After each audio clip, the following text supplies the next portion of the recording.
ডোমজুড়ের সলপে ৩ মাসের শিশুকে পুকুরে ডুবিয়ে খুন করল ঠাকুমা।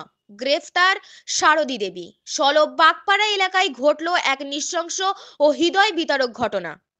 ৩ মাসের শিশু অর্ণব ব্যানার্জিকে পুকুরে ডুবিয়ে খুন করার অভিযোগ উঠল তার নিজের ঠাকুমা সারদী ব্যানার্জির বিরুদ্ধে। খবর সূত্রে জানা যায়, সকালে হঠাৎ সারদী দেবী দাবি করেন যে শিশুটি তার কাছ থেকে চুরি হয়ে গেছে। সন্দেহের ভিত্তিতে এলাকাবাসীর বিভিন্ন জায়গায় খোঁজাখুঁজি শুরু করেন। কিছুক্ষণ পর পাশে একটি পুকুরে ভেসে ওঠা অবস্থায় উদ্ধার হয় ছোট অর্ণবের দেহ। সঙ্গে সঙ্গে তাকে ডোমজুর হাসপাতালে নিয়ে যাওয়া হলে চিকিৎসকরা মৃত বলে ঘোষণা করেন। ঘটনার পর পুলিশ সারদী দেবীকে আটক করে জিজ্ঞাসাবাদ শুরু করে। শেষ পর্যন্ত তিনি স্বীকার করেন যে তিনি শিশুটিকে পুকুরে ফেলে দেন। কেন তিনি এমন নৃশংস কাজ করলেন তা জানার চেষ্টা করছে পুলিশ। অভিযুক্তের নৃশংসতার খবরে এলাকায় নেমে এসেছে গভীর শোকের ছায়া। পুলিশ জানায়, অভিজিৎ ব্যানার্জির ৩ মাসের পুত্র অর্ণব ব্যানার্জিকে পুকুর থেকে উদ্ধার করা হয়েছে এবং আইন অনুযায়ী যথাযথ ব্যবস্থা নেওয়া হবে। আপনারা দেখছেন অনলাইন ভারত নিউজ।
তো 3 মাসের বাচ্চার একটা মৃতদেহ পাওয়া গেছে পুকুরের মধ্যে। এখানে বাবা মা থাকতো আর বাচ্চাটার ঠাকুমা মানে ছেলেটার মা থাকতো। ছেলেটার নাম হচ্ছে অভিজিৎ ব্যানার্জি, ওর বাচ্চাটা হচ্ছে বাচ্চা 3 বছরের বাচ্চা আছে। 3 মাসের বাচ্চা অর্ণব ব্যানার্জি নাম আছে। মৃতদেহ পাওয়া গেছে, আমরা এখন দেখছি আইনের যা আছে আমাদের ইনভেস্টিগেশনে দেখে ব্যবস্থা নেওয়া। বাড়ি থেকে পাওয়া গেছে না, বাচ্চাটা পুকুরে পাওয়া গেছে। এখানে হয়েছে ওই বাচ্চাটার মা আর বাচ্চাটার ঠাকুমা, সে তারা বাড়িতে থাকে, ঘুমোয়। বাচ্চাটার মায়ের 4:30-র সময় পায়খানা পায়।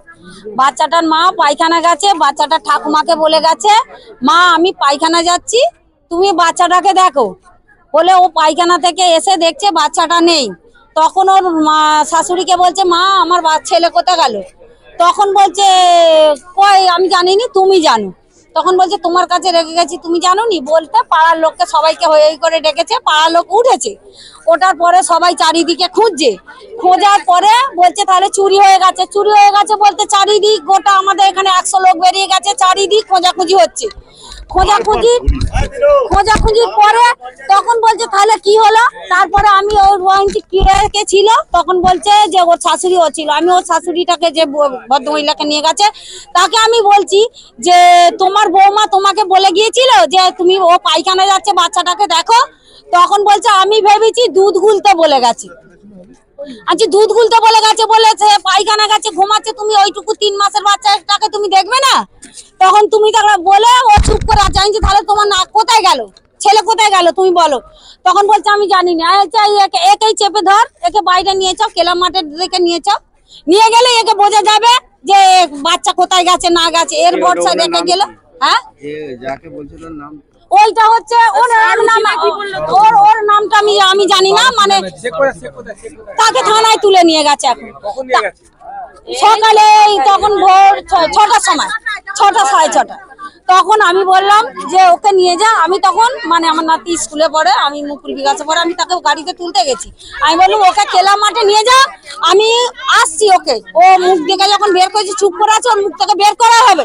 তখন বলে যখন কেলা মাঠের ওইদিকে নিয়ে যাচ্ছে, তখন ওকে বলছে যেমন বাচ্চাটাকে জলে ফেলে এইরকম করছে, তাহলে ওকে এ করা হবে, জলে ফেলা হবে। তখন যখন ওকে জলে, যখন গায়ে ও জল দিচ্ছে, জলে ফেলেছে, তখন ও বলছে আমি বুঝতে পারিনি মরে যাবে, মরে যাবে। তাহলে আপনাদের কি মনে হচ্ছে? ওই মেরেছে 4:30 যখন বাজে ভোরবেলা স্বীকার করলো কেন যে না আমি বুঝতে পারিনি মরে যাবে বলে? আর এখানে কে মারবে? ভোর 4টার সময় কেউ ভোর 4:30 আপনার নাম? স্বীকার করেছে মেরে। আমার নাম রমা মান্না। বাবা কিচ্ছু হয়নি, ঝগড়া টগড়া কিছুই না, একদম সিম্পল ঘটনা। ওর সম্বচুরি হবে আজকে, সম্বচুরি, ওই জন্য ওর দিদাকে বাড়ি যাওয়ার ছিল। এবার এখানে তো ওর স্বামী আর থাকে, এবং এই সপ্তাহে ওর স্বামীর নাইট ডিউটি, তাহলে রাতটুকু কে দেখবে? ওই কারণেই ওর স্বামী, হ্যাঁ ওর স্বামী, ওই জন্যেই এর শাশুড়িকে ওর স্বামী নিয়ে এসেছিল যে এই সপ্তাহটা তুমি থাকো, রাত্রেবেলা একটু অসুবিধা, দিনের বেলা আমরা সবাই বাড়ি আছি দেখি, রাত্রেবেলাটা আর আমিও তো অন্য জায়গায় ডিউটি করি। এবার আমি যদি রাত জাগি, ছেলেটা একটু রাত্রেবেলা খাওয়া টাওয়া নিয়ে একটু কান্নাকাটি করে, তখন একটু রাত জাগতে হয়। তা আমি বলি আমার তো শরীর খুব একটা ভালো না, তাহলে তুমি রাতটুকুর জন্য একটু তোমার মাকে এনে রাখো, যদি উনি একটু রাতটুকু থাকে তাহলে দিনের বেলা তো আমরা তো সবাই আছি, এক সপ্তাহ তো ব্যাপার। ভোরবেলা ও 4:10 তখন ওর পায়খানা পেয়েছে, ওর ঠাকুমার নিচে শুয়েছিল, ও ঠাকুমাকে জাগিয়ে দিয়ে গেছে যে মা আমি পায়খানায় যাচ্ছি, পুচু ঘুমোচ্ছে, তুমি দেখো। ও হ্যাঁ, এবং উনি সাড়াও দিয়েছে, বলছে ঠিক আছে, হ্যাঁ এবার ও সাড়াও দিয়েছে, ঠিক আছে দেখছি বলে। সে এ পায়খানা থেকে এসে দেখে ওর শাশুড়ি নিচে শুয়ে রয়েছে, বাচ্চা বিছানায় নেই। সঙ্গে সঙ্গে বেরিয়ে এসে ওকে মাকে ডেকেছে, মা ছেলে কোথায় বলে আমার কাছে ডাকতে এসছে। আমি তালা দিয়ে ঘরে শুয়ে আছি, আমি তালা খুলে ছুটে গিয়ে ঘরের মধ্যে সব কিছু খুঁজেছি, সব জায়গায় ছুটে বাইরে বেরিয়ে গেছি, যদি কুকুরে টুকুরে বাচ্চা ছেলে 3 মাসের ছেলে যদি কুকুরে আরে কিছু টেনে নিয়ে যায়, বামে টেনে নিয়ে যায়, এই ভেবে চারিদিক খুঁজি, বা পাড়ার সবাইকে ডাকাডাকি করছি। তারপরে ভাবলাম যে যদি এখানে চোর টোরা আসে, যদি চুরিও করে নিয়ে যায়, সেই ভাবনা চিন্তা থেকেই আমরা ছোটাছুটি করছি। তারপরে প্রায় 1-1.5 ঘন্টা পর বাচ্চাকে আমরা পুকুর থেকে তুলে পেলাম।